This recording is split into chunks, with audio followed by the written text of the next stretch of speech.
সুস্থ থাকতে কে না চাই, কিন্তু আমরা কি আদৌ জানি যে কিভাবে সুস্থ থাকা যায়? সুস্থ থাকার যে কিছু নিয়ম নীতি থাকতে পারে সেগুলো আমরা কয়জনই বা জানি?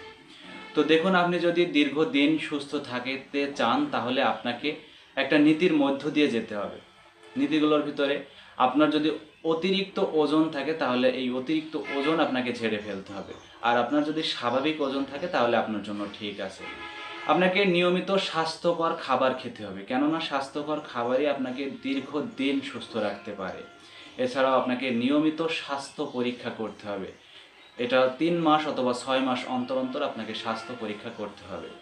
এছাড়া পর্যাপ্ত পরিমাণে পানি পান করতে হবে, আপনাকে বিশুদ্ধ পানি পান করতে হবে। রাতে পর্যাপ্ত পরিমাণে গভীরভাবে ঘুমাতে হবে। এছাড়াও আপনাকে ব্যায়াম ও শারীরিক চর্চা করতে হবে।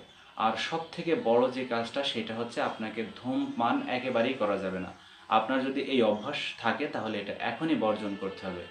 এই নিয়মগুলো যদি আপনি মেনে চলেন তাহলে আপনার জীবনে আপনি দীর্ঘদিন সুস্থ থাকতে পারবেন।